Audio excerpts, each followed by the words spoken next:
Double slit experiment आप first year के अंदर पढ़ते हो, डायफ्रैक्शन ऑफ लाइट भी आप फर्स्ट ईयर के अंदर पढ़ते हो, पोलराइजेशन ऑफ लाइट होती है वो आप फर्स्ट ईयर के अंदर पढ़ते हो, इंटरफेरेंस ऑफ लाइट है, डायफ्रैक्शन है। ये बहुत सारी ऐसी फिनोमिनाज है जो इस बात को इंडिकेट करती है कि लाइट की नेचर जो है वेव नेचर है। एक्सपेरिमेंट बताते हैं लाइट इंटरफेरेंस करती है, डबल स्लिट एक्सपेरिमेंट कहता है कि लाइट इंटरफेरेंस करती है। फ्रानहोफर और फ्रेस्नेल के एक्सपेरिमेंट कहते हैं कि लाइट डायफ्रैक्शन भी करती है। तो आप कह सकते हैं कि ये बात बहुत ही क्लियर है कि लाइट इंटरफेरेंस भी करती है और लाइट डायफ्रैक्शन भी करती है। तो जब लाइट इंटरफेरेंस भी करती है और लाइट डायफ्रैक्शन भी करती है तो इसका मकसद ये हुआ कि लाइट की नेचर वेव नेचर है, क्योंकि इंटरफेरेंस करना वेव्स की प्रॉपर्टी है, डायफ्रैक्शन करना वेव्स की प्रॉपर्टी है, पोलराइजेशन करना वेव्स की प्रॉपर्टी है। तो इसका मकसद है कि जो प्रॉपर्टीज वेव के अंदर होती है वो सब के सब प्रॉपर्टीज लाइट के अंदर है। तो एक्सपेरिमेंट कहते हैं कि लाइट वेव है, एक्सपेरिमेंट कहते हैं कि लाइट पार्टिकल है। वाइस बंद है।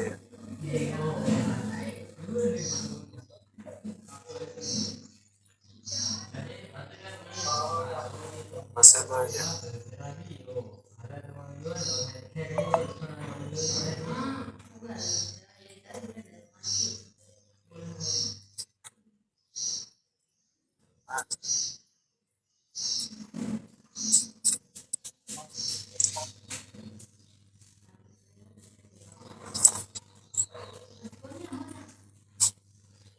वाइस का आ रहा है, बेटा वाइस आ रहा है।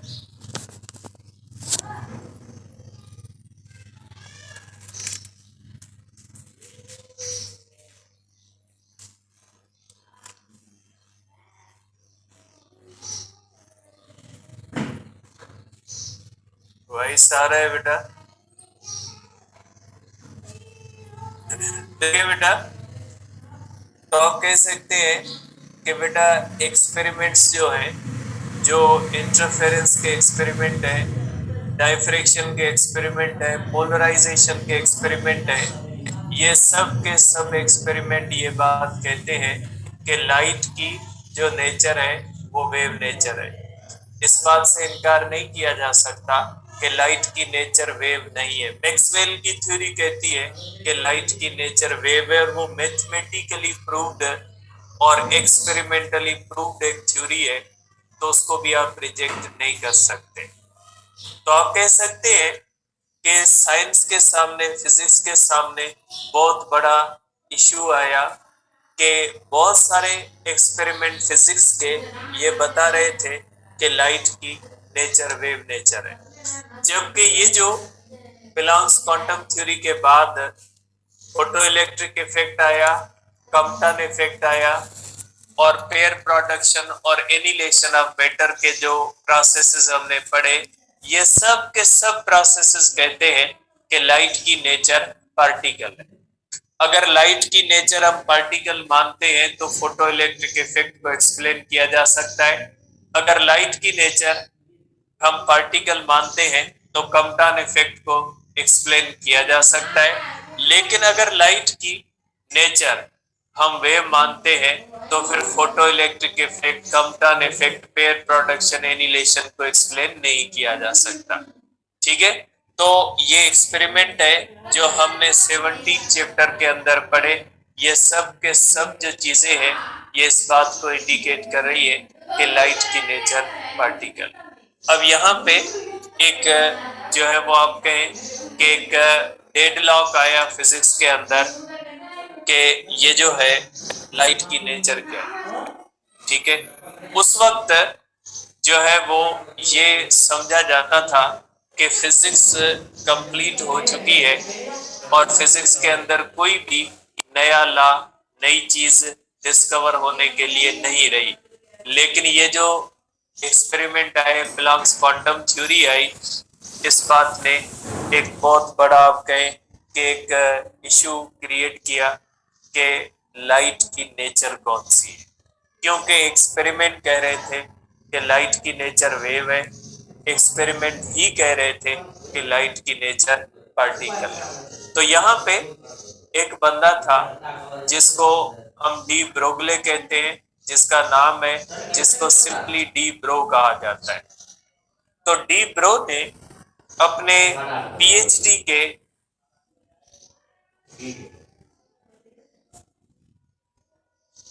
थीसिस के अंदर नया कॉन्सेप्ट या आइडिया पेश किया, जिसको हम कहते हैं डी ब्रोगले हाइपोथेसिस।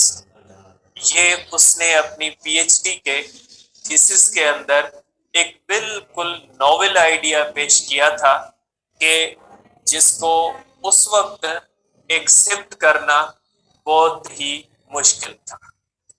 तो अब हम डिस्कस करेंगे कि डी ब्रोगले की हाइपोथेसिस क्या है, या किस तरह से डी ब्रोगले की हाइपोथेसिस ने फिजिक्स का बहुत बड़ा मसला हल किया कि लाइट की नेचर क्या है। ठीक है, तो अब उसको डिस्कस करते हैं बेटा।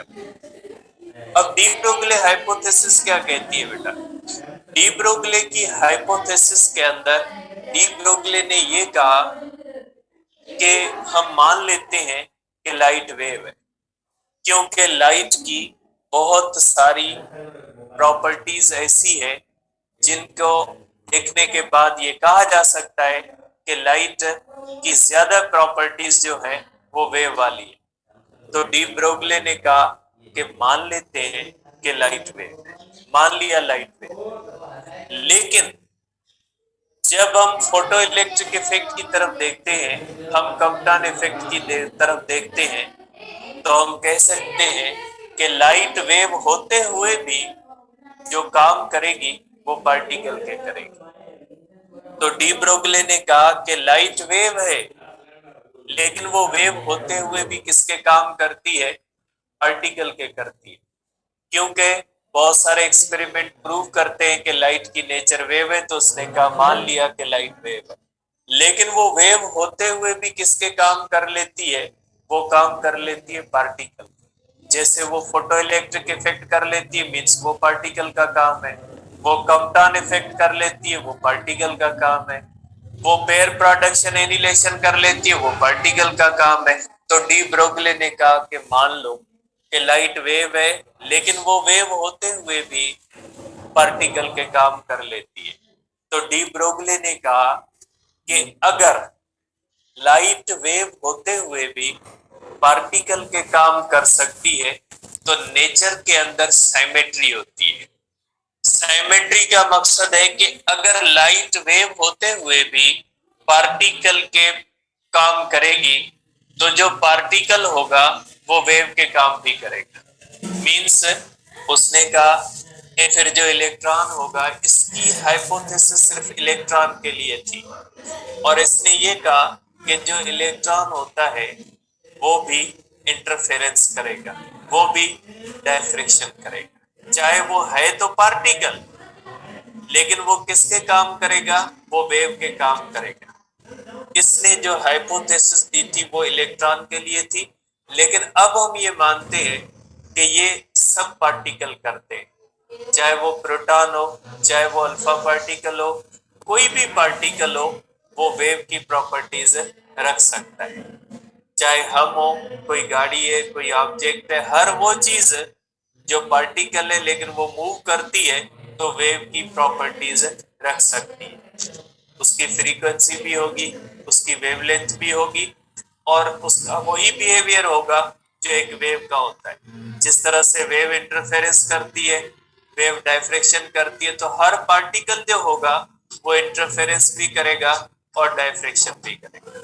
तो ये थी डी ब्रोगले की हाइपोथेसिस। सिंपल सी हाइपोथेसिस है, लेकिन ये वो हाइपोथेसिस है जो उस वक्त बहुत ही, आप कह सकते हैं कि अजीबो गरीब मानी गई। इसको मानने के लिए कोई तैयार नहीं था कि ये एक ऐसा कॉन्सेप्ट है जो बिल्कुल, आप कह सकते हैं कि एक पागलपन का जो है वो मुजाहिरा किया गया था। जो है वो डी ब्रोगली की हाइपोथेसिस के अंदर। तो मैं एक बार फिर आपको बता देता हूं कि डी ब्रोगली का कॉन्सेप्ट क्या है। डी ब्रोगली का कॉन्सेप्ट ये है कि जिस तरह से लाइट वेव होते हुए भी पार्टिकल के काम करती है, फोटो इलेक्ट्रिक इफेक्ट करती है, कम्पटन इफेक्ट करती है, pair production annihilation of matter करती है। लाइट है वेव, लेकिन जब लाइट फोटो इलेक्ट्रिक इफेक्ट करती है तो हम ये कहेंगे कि लाइट वेव होते हुए भी किसके काम करती है, पार्टिकल के काम करती है।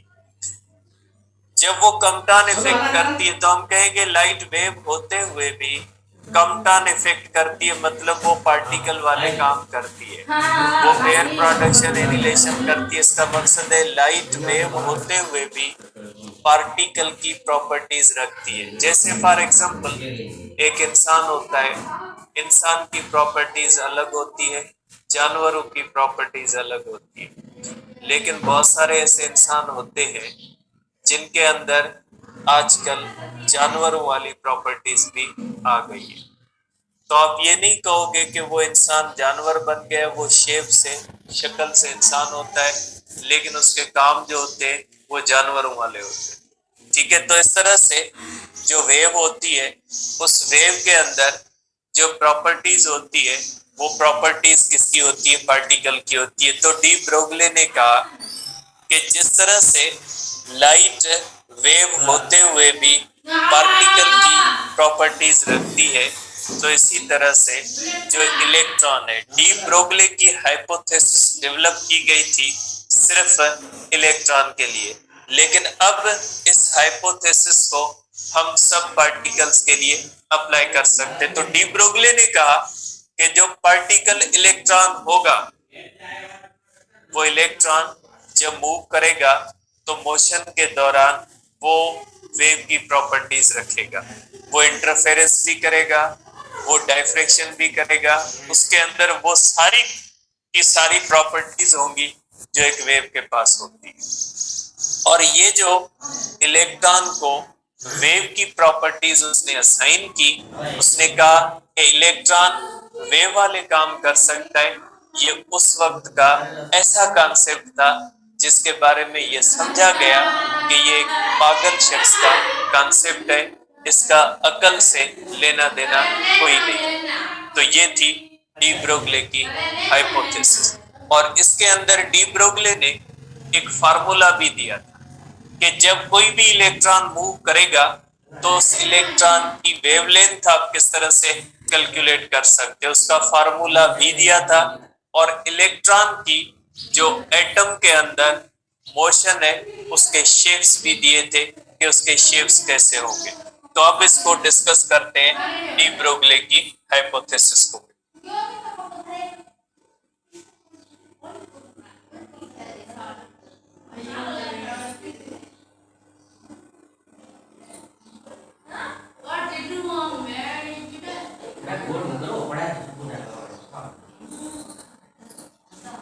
तो आप कह सकते हैं बेटा कि इसके अंदर ये कहा गया था कि पार्टिकल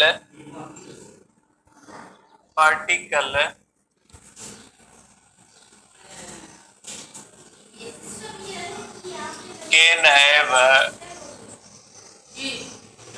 वेव प्रॉपर्टीज,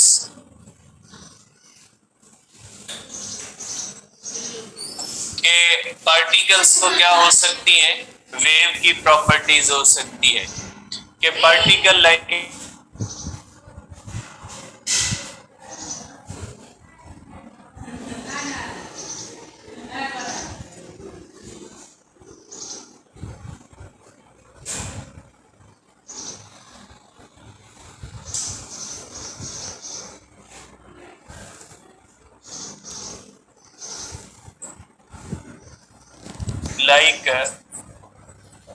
वेव।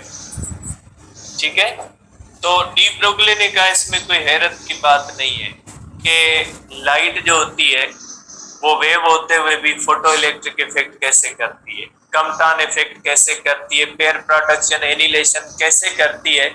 तो डी ब्रोगली ने कहा इसमें हैरत की बात नहीं है, इसमें हैरान न हो।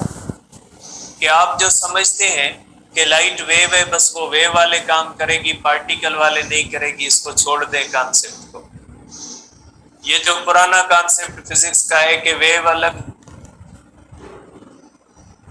चीज होती है, पार्टिकल अलग चीजें हैं, वेव पार्टिकल के काम नहीं करेगी, पार्टिकल वेव के नहीं करेगी, वेव इंटरफेरेंस करेगी, डायफ्रेक्शन करेगी, पार्टिकल डायफ्रेक्शन इंटरफेरेंस नहीं करेगा।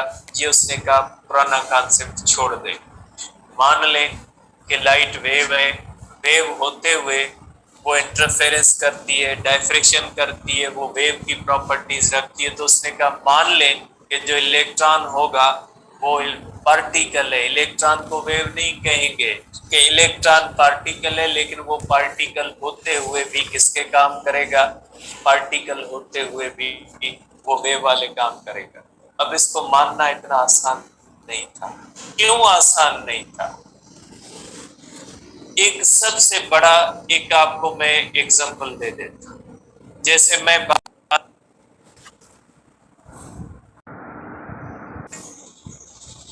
से कराची में बात की तो आप मानोगे नहीं, क्योंकि इंसान को पार्टिकल माना जाता है। पार्टिकल एक टाइम पे एक ही जगह पे होता है। लेकिन डी ब्रोगली ने तो अजीब बात कही थी कि उसने कहा कि इलेक्ट्रॉन वेव की तरफ वेव कर, इलेक्ट्रॉन वेव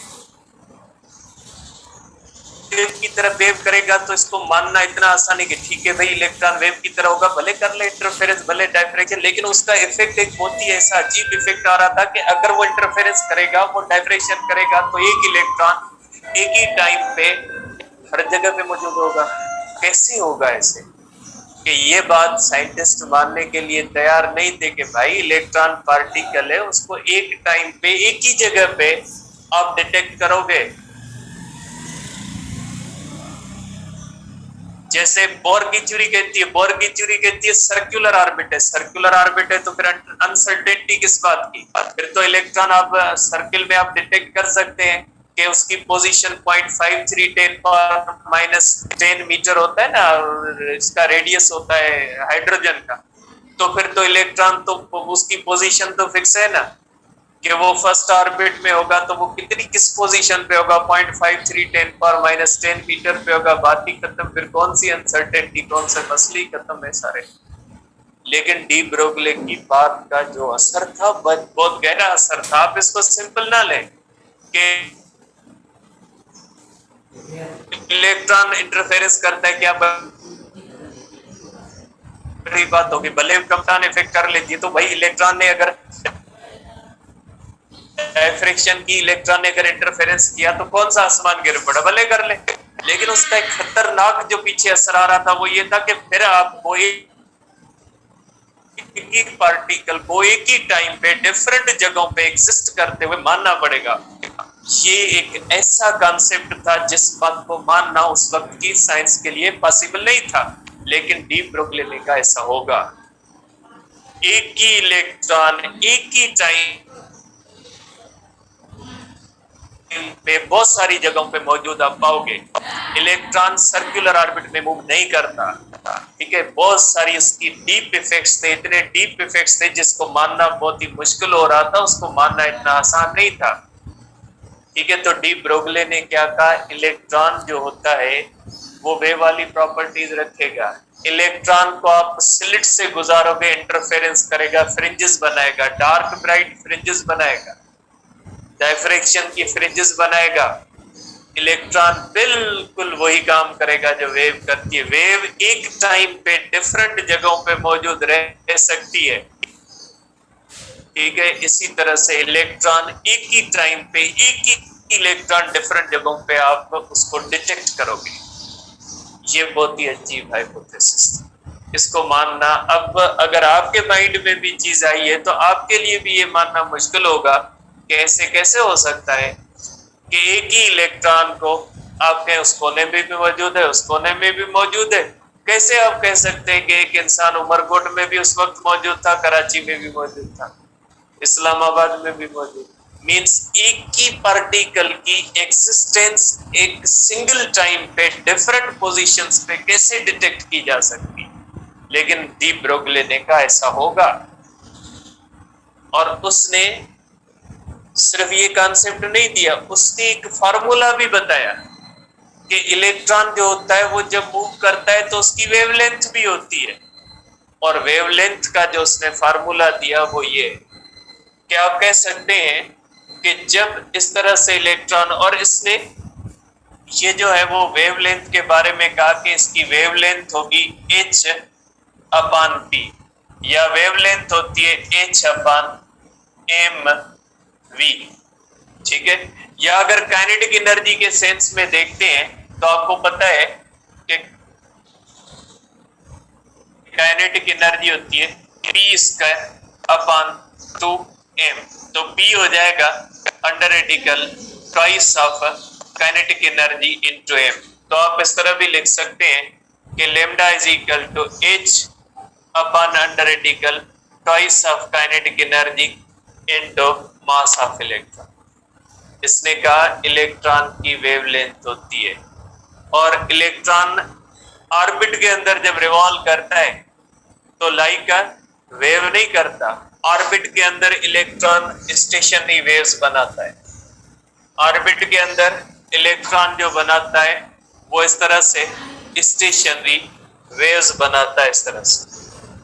आप कह सकते हैं कि इलेक्ट्रॉन ऑर्बिट के अंदर इस तरह से जब मूव करता है तो इलेक्ट्रॉन ऑर्बिट के अंदर पार्टिकल की तरह नहीं करता, लाइक अ वेव करता है। मींस ये जो इलेक्ट्रॉन के शेल के अंदर है, अब के शेल के अंदर आप इस इलेक्ट्रॉन को डिटेक्ट करना चाहोगे तो वो इलेक्ट्रॉन यहाँ पे भी मौजूद होगा, यहाँ पे भी मौजूद होगा, यहाँ पे भी मौजूद, पूरे के शेल के अंदर आप कहीं पे भी डिटेक्ट करोगे आपको हैरत होगी कि इलेक्ट्रॉन यहाँ पे भी है, वहां पे भी, एक ही साथ पूरे ऑर्बिट के अंदर, इस पूरी पोजीशन के अंदर इलेक्ट्रॉन वेव की तरह मौजूद होगा। इस पूरी रीजन के अंदर कहीं पे भी आप इलेक्ट्रॉन को डिटेक्ट करोगे तो आप इलेक्ट्रॉन को हर जगह पे मौजूद पाओगे। एक ही इलेक्ट्रॉन को के ऑर्बिट के अंदर हर जगह पे आप मौजूद पाओगे। जिस तरह से वेव एक ही टाइम पे डिफरेंट जगहों पे मौजूद होती है, तो इसी तरह से एक ही इलेक्ट्रॉन को आप डिफरेंट जगहों पे मौजूद पाओगे। अगर इस ऑर्बिट, ये स्टेशनरी वेव्स है बेटा, ये पैटर्न स्टेशनरी वेव्स का है कि इलेक्ट्रॉन जो होता है वो हर ऑर्बिट के अंदर स्टेशनरी वेव्स का पैटर्न बनाता है। वे स्टेशनरी वेव्स क्या, इतना डिटेल में नहीं जाते, सिंपली ये जो है वो अगर इस ऑर्बिट के अंदर है तो ये इस पूरे ऑर्बिट के अंदर इस तरह से आप इस पूरी चीज का ये मकसद ले सकते हैं कि फिर इलेक्ट्रॉन के ऑर्बिट वार्बिट कुछ नहीं होते।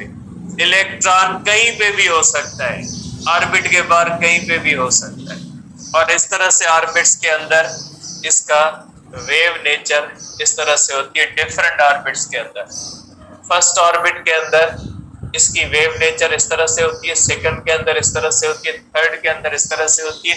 डिफरेंट ऑर्बिट्स के अंदर डिफरेंट वेव नेचर होती है, ठीक है।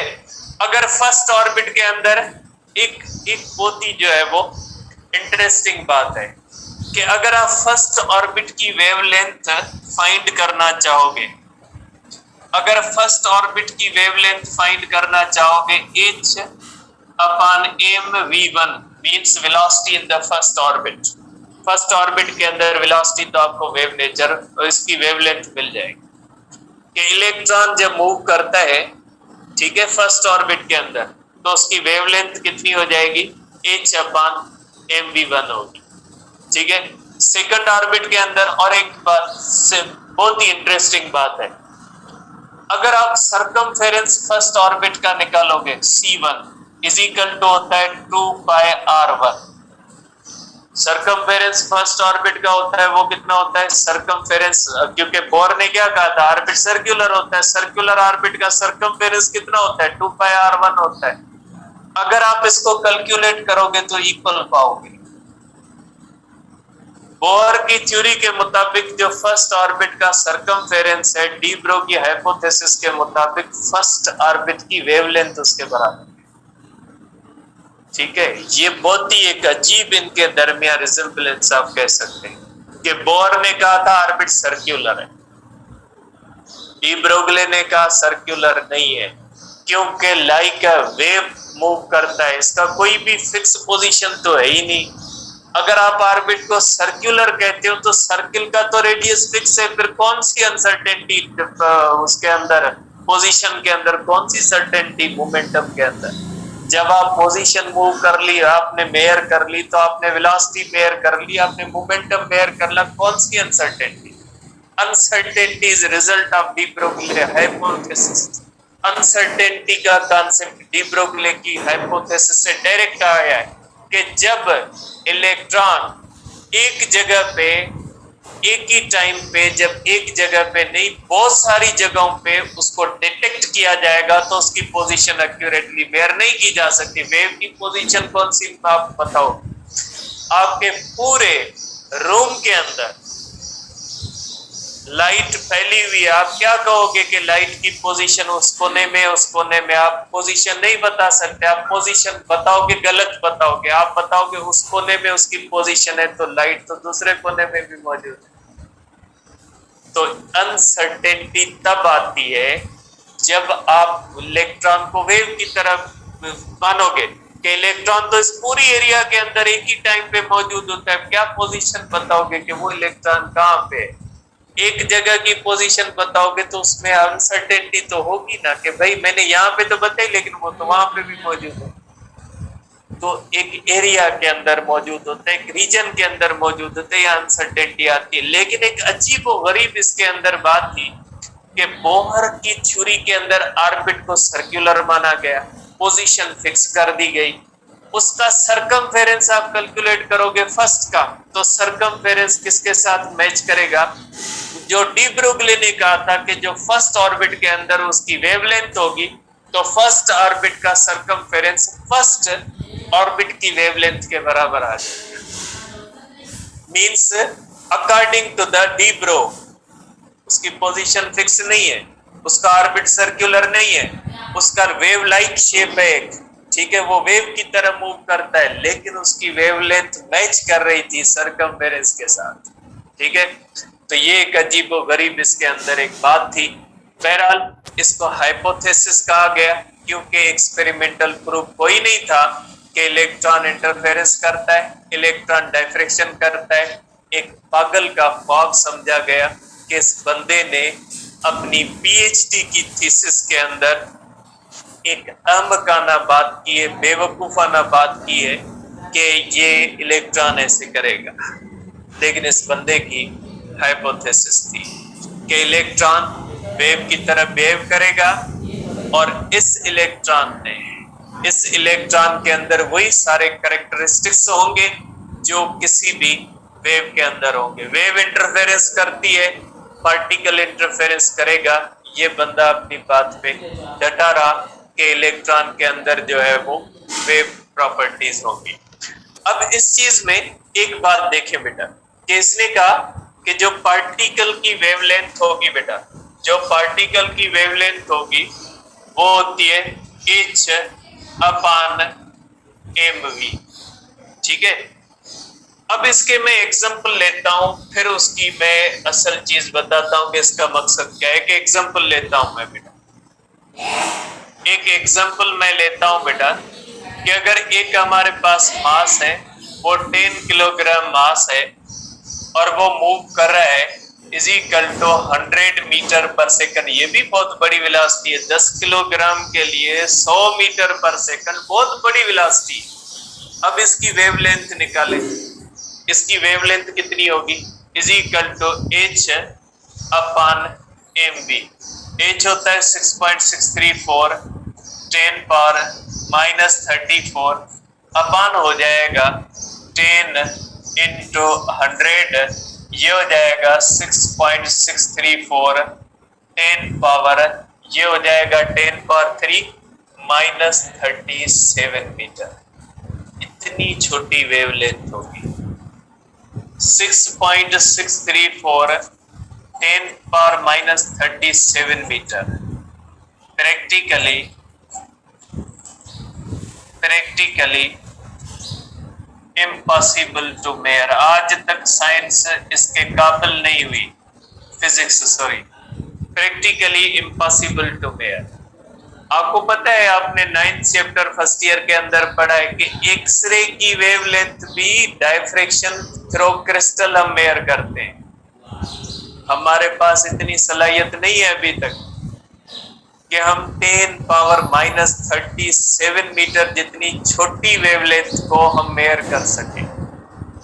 ठीक है, हमारे पास कोई ऐसा तरीका नहीं आया कि हम प्रैक्टिकली उसको मेयर करें। अब वैसे मैथमेटिकली तो आप करते हैं, लेकिन प्रैक्टिकली किसी भी 10 किलोग्राम को मेयर जो है वो हम 10 किलोग्राम मास को 100 मीटर पर सेकंड वेलोसिटी से मूव करवा के उसकी वेवलेंथ 10⁻37 मीटर को मेयर नहीं कर सकते, क्योंकि वेवलेंथ को मेयर किया जाता है डायफ्रैक्शन से। अब इस 10 किलोग्राम की बॉडी के लिए अगर आप डायफ्रैक्शन करवाएं तो आपको पता है डायफ्रैक्शन के लिए स्लिट विड्थ कितनी होती है, comparable to the wavelength of light.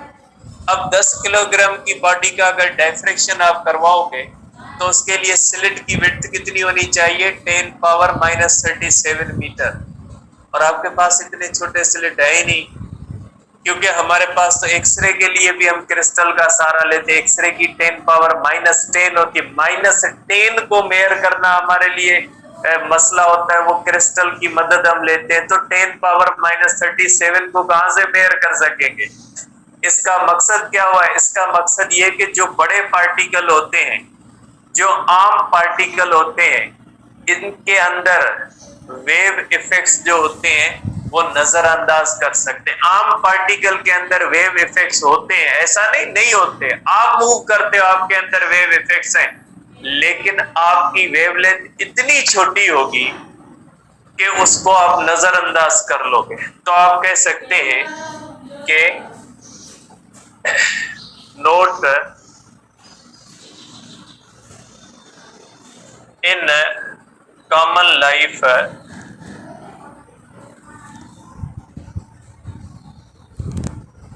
wave effects are so small that they can be neglected। इनको निगलेक्ट कर सकते हैं, क्योंकि ये पॉसिबल नहीं है हमारे लिए ये चीजें, इनके वेव इफेक्ट्स मेयर करने के लिए। लेकिन अब इलेक्ट्रॉन को देख लें। अगर इलेक्ट्रॉन है हमारे पास बेटा, एक और इलेक्ट्रॉन का करते हैं बेटा। ठीक है बेटा, अगर इलेक्ट्रॉन का करें। अब बेटा बुक के अंदर किया हुआ है, इसलिए मैं जो है वो बुक का ही लेता हूँ एग्जांपल। ये सिंध में एग्जांपल, ये मैं बुक वाला ही एग्जांपल ले लेता हूँ कि बुक के अंदर, आप पंजाब के अंदर भी किया हुआ है, सिंध के अंदर, दोनों के अंदर किया हुआ है। टेस्ट के अंदर भी आया था क्वेश्चन, दोनों बुक्स के अंदर है बेटा, सिर्फ एक बुक के अंदर नहीं है, दोनों बुक्स के अंदर है।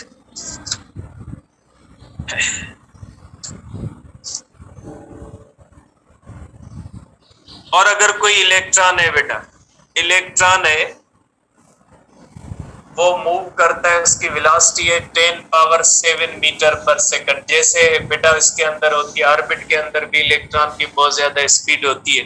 तो उसके अंदर अगर आप वेवलेंथ मेयर करोगे, lambda is equal to h/mv।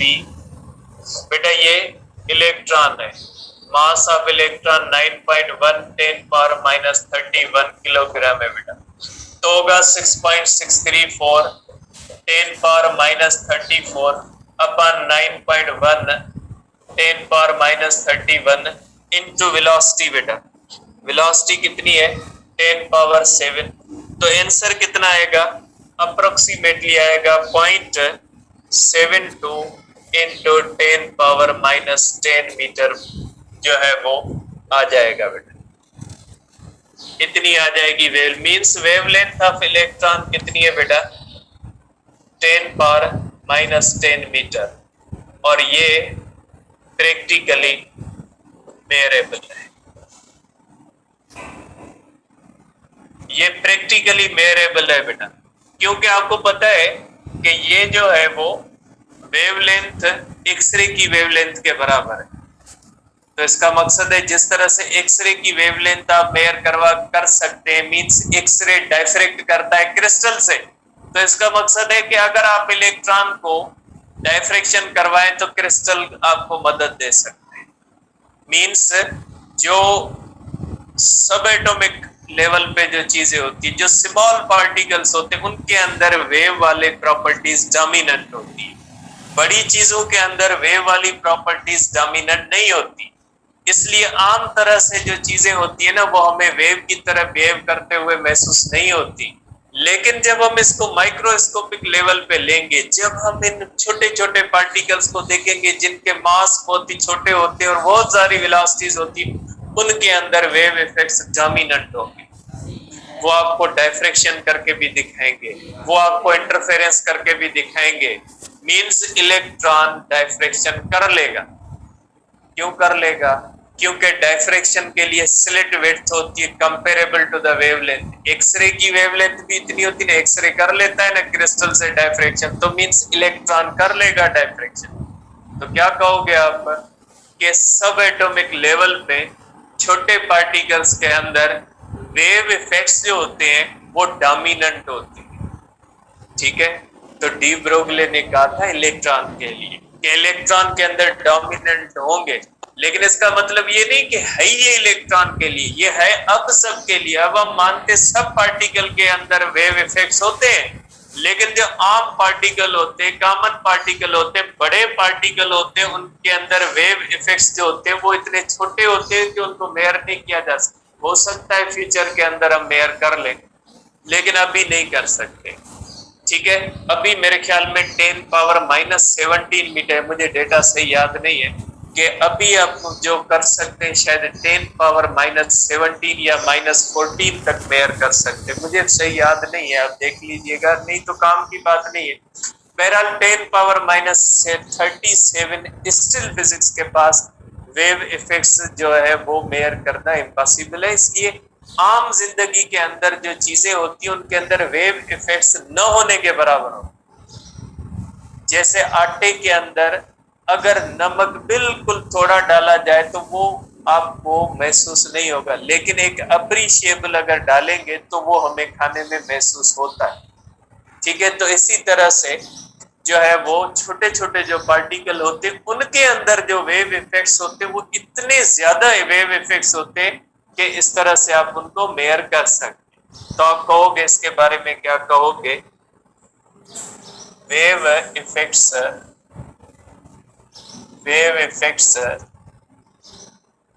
are dominant at subatomic level. At subatomic particles moving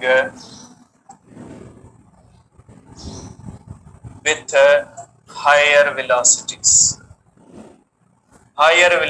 के साथ। और इलेक्ट्रॉन जब ऑर्बिट के अंदर मूव करता है ना तो भी उसकी वेलोसिटी ज्यादा। तभी डी ब्रोगले ने कहा था कि ऑर्बिट के अंदर वेव इफेक्ट्स होंगे, क्योंकि इलेक्ट्रॉन ऑर्बिट के अंदर भी क्या होता है, बहुत हाई वेलोसिटी से करते हैं। तो ये हमारे पास की बेटा डी ब्रोगले की हाइपोथेसिस। इसके पास कोई भी मैथमेटिकल एक्सपेरिमेंटल प्रूफ नहीं था, इसलिए इसको हम हाइपोथेसिस कहते हैं। मैं सिंपली इसको रिपीट कर देता हूँ। बेटा डी ब्रोगले ने अपने पीएचडी के थीसिस के अंदर एक थ्योरी पेश की जिसको हम हाइपोथेसिस कहते हैं। उस थ्योरी के अंदर उसने फिजिक्स का बहुत बड़ा मसला हल किया। उसने कहा कि हम लाइट को वेव मानते हैं, लेकिन लाइट वेव होते हुए भी पार्टिकल वाले काम करती है। जैसे फोटो इलेक्ट्रिक इफेक्ट होता है, कप्तान इफेक्ट होता है, इसके अंदर लाइट वेव होते पार्टिकल के काम करती है। तो इसने कहा नेचर के अंदर साइमेट्री होती है। अगर लाइट वेव होते हुए भी पार्टिकल वाले काम करेगी तो जो पार्टिकल इलेक्ट्रॉन होगा वो पार्टिकल होते हुए भी किसके काम करेगा? वेव के काम करेगा। मींस वो इंटरफेरेंस भी करेगा, डायफ्रेक्शन। उसके लिए उसने वेवलेंथ भी दी और उसने ये कहा कि ये जो वेव इफेक्ट्स होंगे वो आम तरह से बड़े पार्टिकल के अंदर आपको महसूस नहीं होंगे। ये जो होते हैं ये क्वांटम जो है वो नेचर होती है, या सब एटॉमिक लेवल पे माइक्रोस्कोपिक दुनिया के अंदर ये जो वेव इफेक्ट्स होंगे ये ज्यादा डोमिनेंट होंगे। और उसके मैंने एग्जांपल भी कर दिए कि जैसे इलेक्ट्रॉन वगैरह ये छोटे पार्टिकल होते हैं, जब ये माइक्रोस्कोपिक लेवल पे हम देखते हैं तो इनके अंदर वेव इफेक्ट्स इतने होते हैं कि उनको डिटेक्ट किया जा सकता है, लेकिन आम जिंदगी में इसको डिटेक्ट नहीं किया जा सकता। तो ये थी हमारे पास डी ब्रोगले हाइपोथेसिस, इसलिए इसको कहते हैं।